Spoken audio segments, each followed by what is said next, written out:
Le Trésor, Laurent Mathieu. Bienvenue dans ce journal, voici les titres de l'actualité. Comme un parfum de la vie d'avant, les établissements Horeca ont pu rouvrir leurs terrasses ce samedi, malgré la météo pas vraiment printanière. Alors les Belges sont-ils au rendez-vous? On vérifiera ça en direct avec Anne-Catherine Crouffer et Maxime Dumoulin. Ces images-là aussi sentent bon le retour à la vie normale. Un concert test a eu lieu dans la ville de Spa hier soir. Il va maintenant falloir en tirer les enseignements. Mais en attendant, on profitera de l'ambiance d'un concert avec spectateurs. Ça faisait longtemps. Nous irons également à Namur où on inaugure aujourd'hui le nouveau téléphérique de la Citadelle. Un événement pour les habitants et pour les touristes. Benjamin Braun nous attend en direct sur place. À l'étranger, au moins 175 blessés à Jérusalem sur l'esplanade des mosquées lors d'affrontements entre des Palestiniens et la police israélienne. On craint une nouvelle flambée de tensions. Nous irons sur place. Enfin en sport, c'est le début du Tour d'Italie aujourd'hui. On attend beaucoup du retour à la compétition du Belge Remco Evenepoel, comme nous l'expliquera Laurent Bruffier.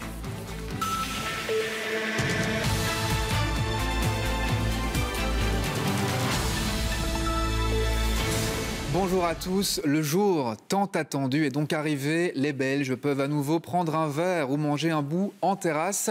Alors ça ne vous aura pas échappé, le soleil n'est pas vraiment au rendez-vous ce samedi.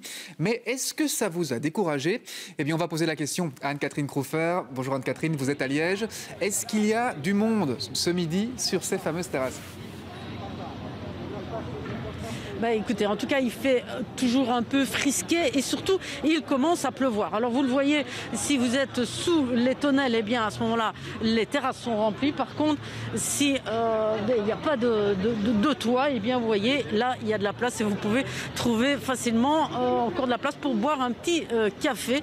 Mais ce matin, je peux vous dire qu'il y avait déjà des jeunes qui étaient dans le carré, qui prenaient leur apéro, leur petit déjeuner. Je vous propose tout de suite de regarder le reportage que nous avons tourné avec Sébastien Ongaro et monté avec Antoine Lepavic. On est dans le carré au centre de Liège. D'habitude, c'est bondé la nuit et désert le matin. Eh bien, aujourd'hui, le carré ne tourne pas rond. Ces jeunes sont sur les terrasses à 9h du matin. On vient de se réveiller, là. Un peu de sérieux. Et ça faisait longtemps que vous attendiez ça aussi? Oh oui, comme tout le monde. Aussi longtemps que tout le monde, 1 an, à peu près. C'est un moment unique, je pense. Le serveur il disait que ça faisait 10 ans qu'il est là, il n'a jamais vu ça.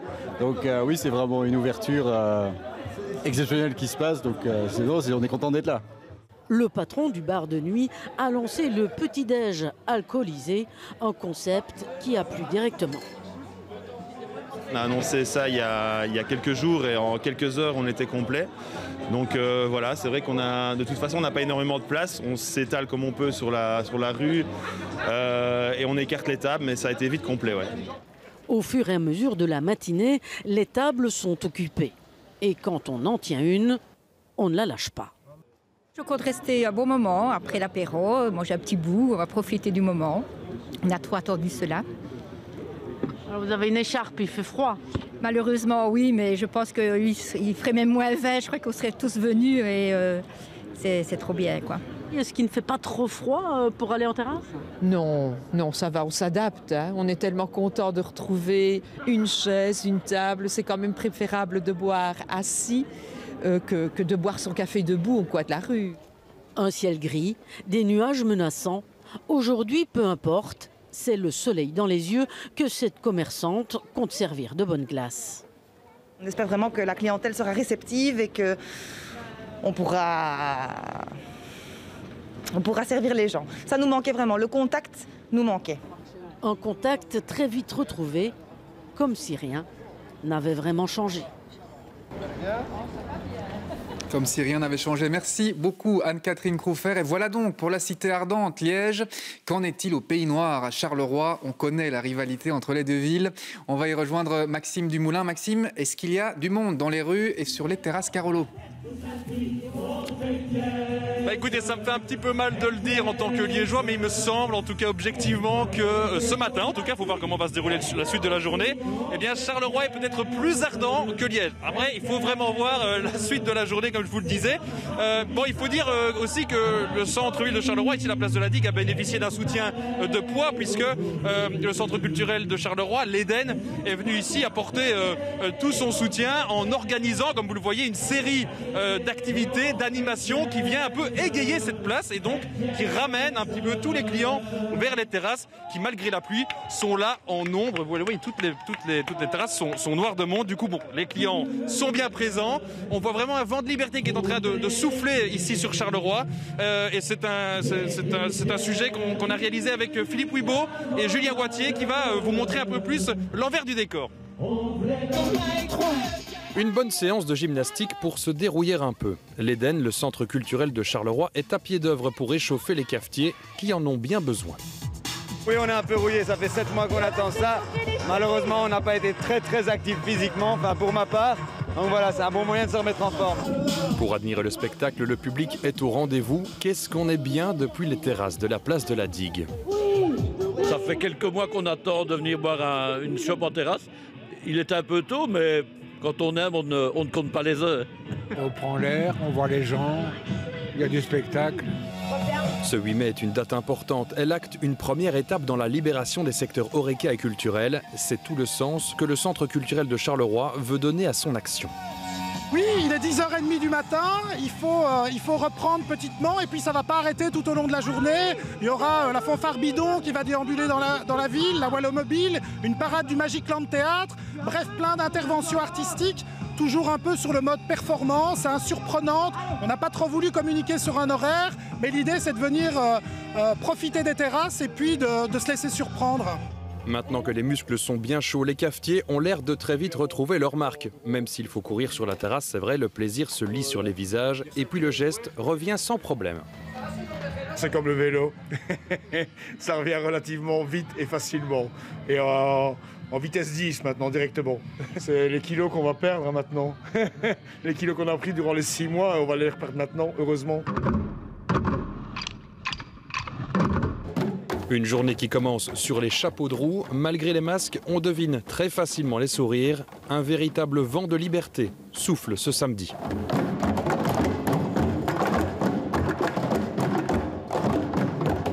Oui, Charleroi plus ardent que Liège, c'est un Liégeois qui le dit. Merci beaucoup Maxime Dumoulin. Et vous l'avez compris, ce samedi 8 mai marque le début du plan plein air. Un parfum de déconfinement, mais pas sans règles. Bonjour Tidiem Kouach. Commençons peut-être par rappeler les règles en terrasse. On l'a déjà fait, mais on le voit, c'est important ce samedi. Oui, ça y est, on peut enfin retourner dans les restos, dans les cafés, mais uniquement à l'extérieur entre 8 et 22 heures. Les chaises entre chaque table doivent être distancées d'1,50 m. Maximum 4 personnes par table, sauf s'il s'agit du même ménage. On pense aux familles nombreuses. Le port du masque est obligatoire, par exemple lorsqu'on quitte la table pour aller aux toilettes ou alors payer sa note. Alors ça, c'est pour les terrasses, mais ce n'est pas le seul changement du jour. Oui, Laurent, vous n'aurez plus besoin de regarder votre montre puisque le couvre-feu est levé sur l'ensemble du pays. Cependant, entre minuit et 5 heures du matin, il est interdit de se réunir à plus de 3 personnes dehors dans l'espace public. Dès aujourd'hui, 50 personnes peuvent assister à des événements culturels, sportifs ou encore des brocantes, pour autant qu'elles soient organisées par des professionnels. Reprise aussi ce samedi des entraînements sportifs amateurs à l'extérieur toujours, par groupe maximum de 25 personnes. Les parcs d'attractions ont aussi rouvert leurs portes ce matin. Et puis, à la maison, il est désormais possible d'inviter 2 personnes, mais celles-ci doivent vivre sous le même toit. Merci beaucoup Tidiem pour ce petit rappel bien utile ce samedi. Voilà donc pour le plan plein air. Reste la question des événements en intérieur. Les spectacles par exemple. Hier, un concert test avait lieu à Spa. L'objectif, estimer l'efficacité des protocoles sanitaires. Mais c'était aussi l'occasion de revoir des scènes qu'on n'avait pas vues depuis un bon moment. Benjamin Verporten, Alison Delpierre.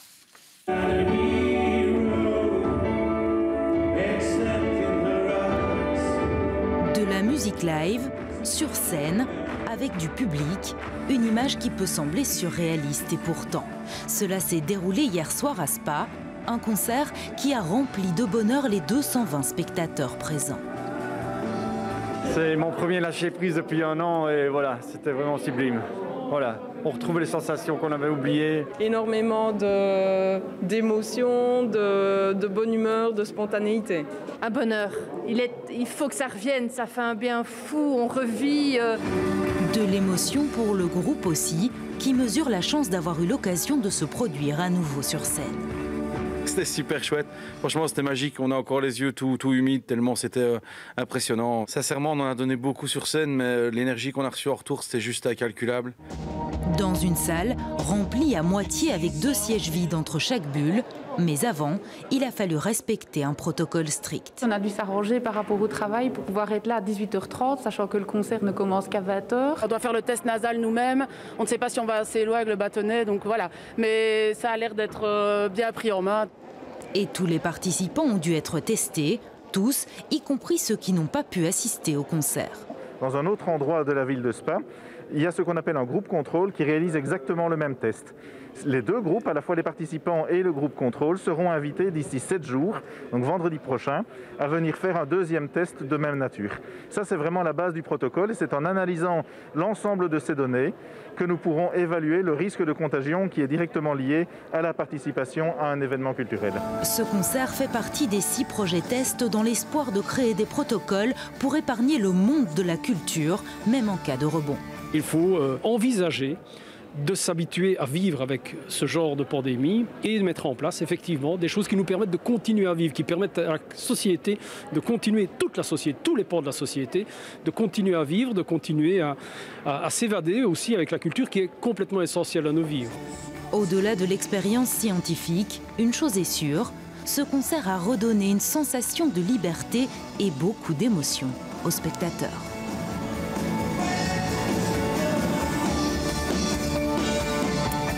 Des images qui font plaisir à voir. Dans l'actualité également, cette information à vous signaler. Pierre van der Heyden sera le nouveau procureur général de Liège. C'est ce qu'a annoncé le Conseil supérieur de la justice. Il succède ainsi à Christian de Valkener. Direction Namur à présent, où le nouveau téléphérique de la Citadelle a été inauguré ce samedi, ce matin. Il sera accessible au grand public à partir de 14h. Mais Benjamin Braun, on va pouvoir faire grâce à vous le trajet en avant-première mondiale. Effectivement, première mondiale, première internationale à bord de ces cabines qui seront ouvertes au public d'ici environ 50 minutes maintenant. Vous le voyez, très joli panorama sur la ville de Namur avec un passage au-dessus de la Sambre, 650 mètres entre les 2 gares, la gare qui se trouve à la Citadelle et puis celle qui se trouve et que nous sommes actuellement en train de rejoindre au centre-ville de Namur. Une attraction qui était en construction depuis 5 ans maintenant, qui a aussi coûté un certain prix, 30 millions d'euros, l'air de rien. Et puis chaque année, pour la ville de Namur, ce sera aussi un coût, puisqu'il voudra payer un concessionnaire, 600 000 euros tous les ans. Alors à ce prix-là, est-ce que ce sera vraiment rentable, ce téléphérique de Namur? C'est la question que nous avons posée ce matin au bourgmestre Maxime Prévost. Ce n'est pas en tout cas le business de la ville. La ville intervient de manière forfaitarisée chaque année et c'est à l'exploitant privé de faire en sorte évidemment de stimuler la demande, de créer des packages attractifs avec les autres opérateurs touristiques pour qu'il y ait de plus en plus d'utilisateurs. Mais donc c'est une opération qui ne court pas de risque du côté de la ville. Ce téléphérique, on attend quoi comme retombée? Beaucoup d'entrain, de l'enthousiasme, un impact carte postale pour la ville de Namur qui a été dans le top 10 des destinations touristiques européennes l'an dernier. Et donc que les citoyens de tous coins puissent utiliser cet outil pour découvrir les beautés, les charmes du Namur ancien, mais également de la Citadelle. Voilà pour les propos du bourgmestre de Namur. Et merci beaucoup Benjamin Braun pour ce très joli panorama. À suivre dans ce journal, des inquiétudes autour d'une fusée dont la Chine a perdu le contrôle. Elle devrait se désintégrer dans l'atmosphère, mais des débris pourraient tout de même toucher terre. Les inquiétudes également des plus jeunes, des étudiants qui se sont vus couper du monde professionnel à cause de la crise sanitaire. Alors comment choisir leur futur métier? Quelques conseils dans un instant. Et puis coup de projecteur sur ce qu'on appelle la swing thérapie. L'objectif, se changer les idées grâce au golf. Reportage en fin d'édition. Mais tout d'abord, l'actualité à l'étranger et ces nouvelles tensions à Jérusalem. Il y a eu au moins 175 blessés suite à des heurts entre la police israélienne et des Palestiniens. Ça s'est passé hier sur l'esplanade des mosquées. C'est un récit de Martin Castio et Alice de Batty. Bombes assourdissantes et balles en caoutchouc d'un côté, jets de pierre et feux d'artifice de l'autre, les forces de l'ordre israéliennes et des fidèles palestiniens s'affrontaient hier soir sur l'esplanade des mosquées à Jérusalem. Ils lancent des bombes sur les fidèles musulmans. Ils font tout cela pour vider la mosquée Al-Aqsa et pour pouvoir faire entrer dimanche et lundi des colons. Plus tôt dans la journée, des dizaines de milliers de fidèles musulmans s'étaient réunis dans l'enceinte pour la dernière grande prière du vendredi avant la fin du Ramadan. Beaucoup d'entre eux sont restés sur place pour protester contre la menace d'expulsion de familles palestiniennes du quartier voisin. Les forces de l'ordre israéliennes ont alors dispersé violemment la foule. Nous sommes habitués à l'occupation. Ils ont pris quelques maisons ici illégalement. Ils prétendent que ce sont les leurs. Si nous ne sommes pas du côté de ces familles aujourd'hui, cela arrivera à tous les Palestiniens qui vivent ici. Plus de 175 Palestiniens et 6 policiers israéliens ont été blessés dans ces affrontements. Les États-Unis ont appelé à la désescalade des tensions à Jérusalem et à éviter l'éviction de familles palestiniennes. L'ONU, elle, s'est dite profondément préoccupée par la situation et a appelé à la responsabilité et au calme. De son côté, la police israélienne n'a pas fait de déclaration officielle. Au Brésil, on vous le disait hier, une opération antidrogue de la police dans les favelas de Rio a fait 28 morts, ce qui a entraîné des manifestations de centaines de personnes pour dénoncer ce qu'elles considèrent comme un massacre. L'ONU a demandé l'ouverture d'une enquête indépendante sur ces événements. C'est un événement assez peu courant. La Chine a perdu le contrôle de l'une de ses fusées. Elle descend actuellement vers la Terre à une vitesse de 28 000 km/h. Avec une question, l'appareil va-t-il se désintégrer totalement avant d'atteindre le sol? On voit ça avec Brigitte Legrand et Esmeralda Lavie. La voilà en effet, à 160 km au-dessus de nos têtes. Longue Marche 5B, fusée chinoise lancée en avril dernier. Sa mission était d'envoyer dans l'espace un module de la future station spatiale de Pékin. Mission accomplie, la fusée prend donc le chemin du retour et de la Terre. L'appareil mesure 30 mètres de long pour 5 mètres de large et pèse 21 tonnes. À ce stade, nous n'avons pas l'intention d'abattre la fusée. Nous avons bon espoir qu'elle atterrira dans un endroit où elle ne nuira à personne, espérons-le dans l'océan, ou quelque part comme ça. Comme la Terre est composée à 70% d'eau, les chances que les restes de fusée s'abîment en mer sont grandes en effet, mais la trajectoire est difficile à prévoir selon les spécialistes. Il est possible que des débris s'écrasent sur une zone habitée, mais cela est jugé improbable par la Chine. Pour autant que je sache, la fusée a une conception technique spéciale. Et la plupart de ces composants seront détruits, désintégrés lors de la rentrée dans l'atmosphère. La probabilité de causer des dommages aux activités aériennes ou aux activités au sol est extrêmement faible. Les autorités compétentes informeront le public de la situation en temps utile. Ce n'est pas la première fois qu'une telle mésaventure arrive à la Chine. L'an dernier, une énorme tige de métal avait terminé sa course dans un village de Côte d'Ivoire sans faire de victimes. La Chine investit des milliards d'euros dans le spatial. Le pays prévoit de faire atterrir un robot sur Mars le mois prochain. On revient sur Terre, en Belgique, avec cette question qu'on s'est tous posée un jour et que de nombreux étudiants se posent en ce moment même. Quel métier faire plus tard? Quelle carrière choisir?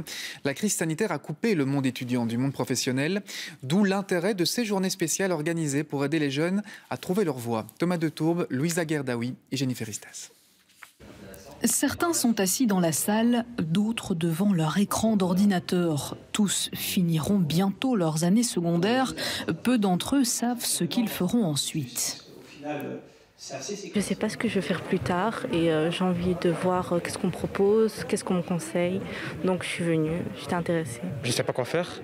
Ça m'a donné une idée de venir ici, rencontrer les professionnels pour voir, écouter leur parcours, comment ça se passe. Pendant 2 jours, différents plateaux sont organisés. Au programme, discussions, débats sur différents secteurs professionnels avec des intervenants directement issus du monde du travail. Qu'est-ce que c'est réellement d'être urgentiste en Belgique aujourd'hui? Et je crois que c'est important qu'on puisse apporter ce genre de témoignages aux jeunes, parce qu'encore une fois, ce n'est que comme ça qu'ils pourront avoir un choix qui soit vraiment raisonné et fait en toute autonomie, mais informé avec des professionnels. Stage annulé, job étudiant rare, les liens entre jeunes et monde professionnel ont été déconnectés par le Covid. Les jeunes étaient en demande d'une reconnexion. Avec la crise sanitaire, tout est fermé, donc on n'a plus le moyen de rencontrer des personnes. Parce qu'avant, on pouvait rencontrer des gens qui te donnent un stage ou un job étudiant et tout. Et aujourd'hui, tout est fermé, à part nos professeurs. Nous avons essayé d'agir sur différents éléments. Tout d'abord, nous avons créé plus de 150 capsules vidéo permettant à des jeunes d'écouter, de voir des professionnels parler de leur parcours et de leur métier. À côté de cela, on s'était dit que ce serait aussi intéressant de leur permettre d'échanger, de poser des questions à ces professionnels-là. Et donc, tout au long de la journée, il y avait des rendez-vous où les jeunes pouvaient discuter et échanger avec ces professionnels-là. Les capsules vidéo resteront visibles sur Internet pour inspirer les indécis et qui ont encore quelques mois pour se décider.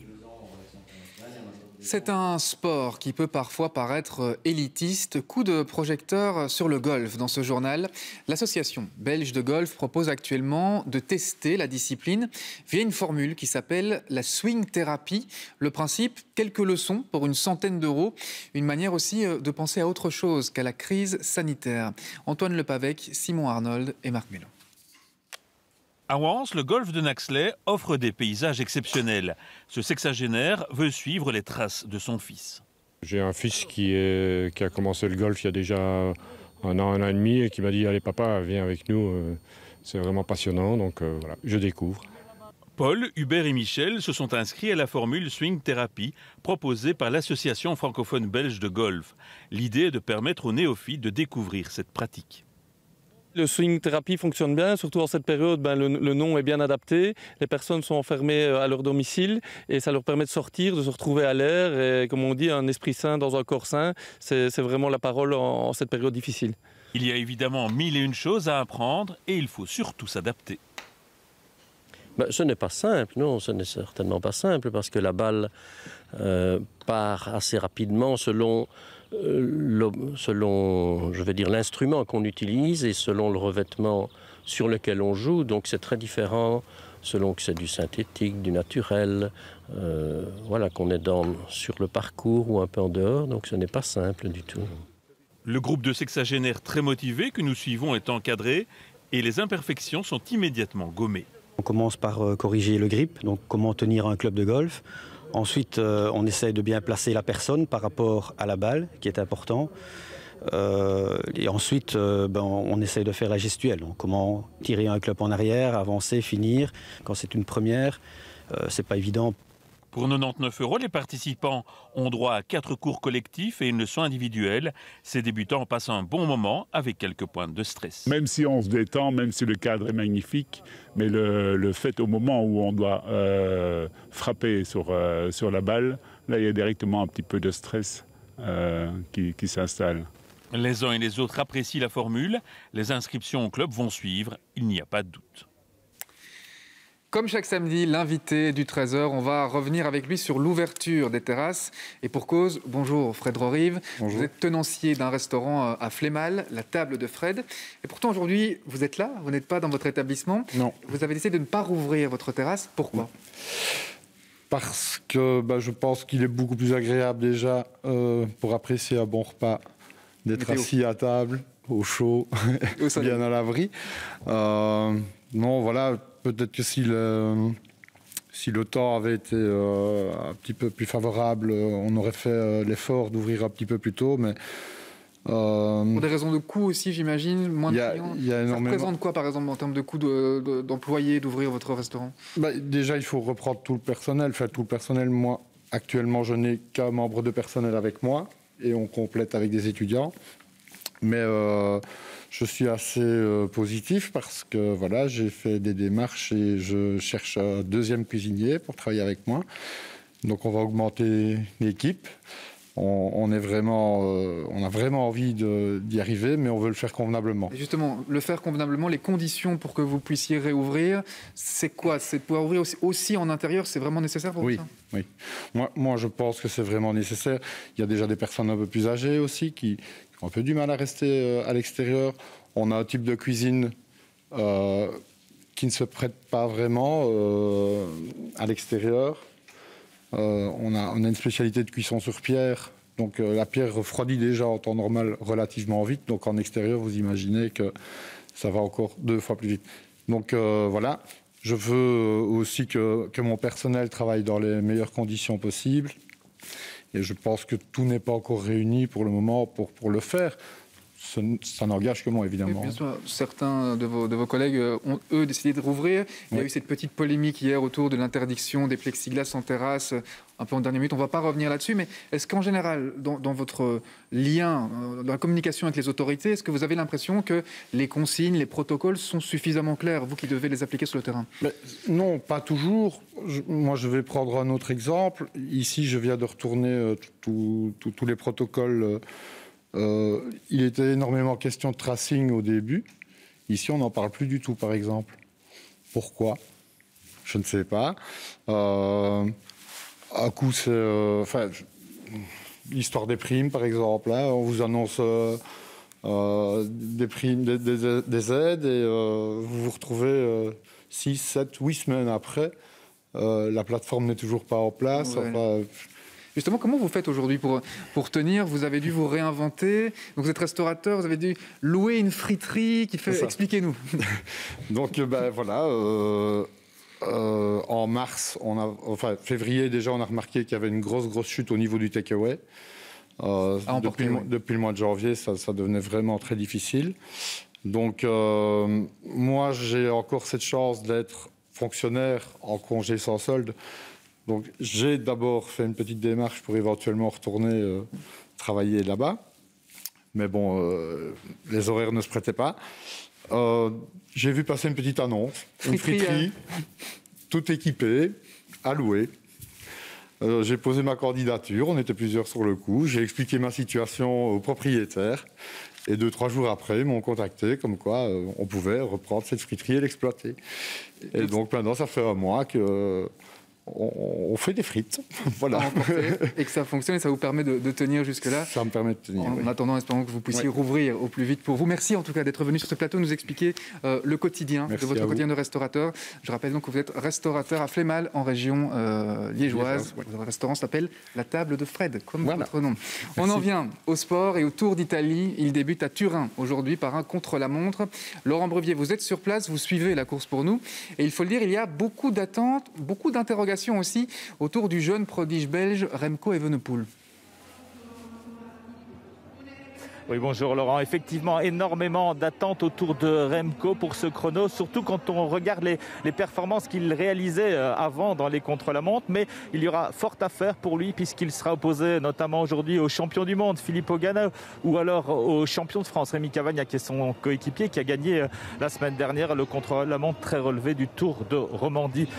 Le parcours, eh bien, il s'élancera derrière moi. Le premier coureur partira à 14h de la Piazza Castello. C'est un parcours de 8 km 600 dans les rues de Turin, mais principalement rectiligne puisqu'il y aura 6 km le long des quais du Pô. Et c'est un parcours que Remco Evenepoel dit ne pas forcément affectionner. Il faudra faire avec, évidemment. Et vous parliez aussi des incertitudes. Eh bien, les incertitudes, vous le savez, Remco n'a plus disputé de course depuis 266 jours, c'est-à-dire le jour de sa chute dans le Tour de Lombardie. Alors, il y a eu la revalidation, il y a eu énormément d'entraînement, les chiffres sont encourageants, les données chiffrées, tout ça c'est encourageant, mais ça reste de la théorie appliquée. Place désormais à la pratique. La pratique, ce sera à partir de 16h52 pour Remco Evenepoel et aux alentours de 17h05, on saura s'il est candidat ou pas à la victoire sur cette étape, première étape du Giro. Et puis l'autre incertitude, certains se posent la question, peut-il être le successeur de De Meun, dernier vainqueur belge du Giro? C'est évidemment prématuré de se poser ce genre de questions parce que Remco Evenepoel et personne ne connaît la résistance du champion belge sur une épreuve de 3 semaines. C'est aujourd'hui le départ de son premier grand tour. Il n'a jamais disputé d'épreuve de 3 semaines. Réponse donc dans 3 semaines. Merci beaucoup Laurent Bruvier pour votre analyse et votre expertise dans ce journal. Encore un mot de football cette fois. Genk a sèchement battu le club de Bruges hier soir. 3-0. C'était en ouverture de la seconde journée des Champions Playoffs, anciennement Playoff 1. Ce succès permet aux Limbourgeois de revenir à 5 points des Brugeois. C'est sur la mine défaite des Brugeois qu'on termine ce journal. Merci de l'avoir suivi. Tout de suite, la météo de Caroline Dossogne, suivie de l'émission Les Ambassadeurs. Excellent après-midi, on se retrouve ce soir, 19h30.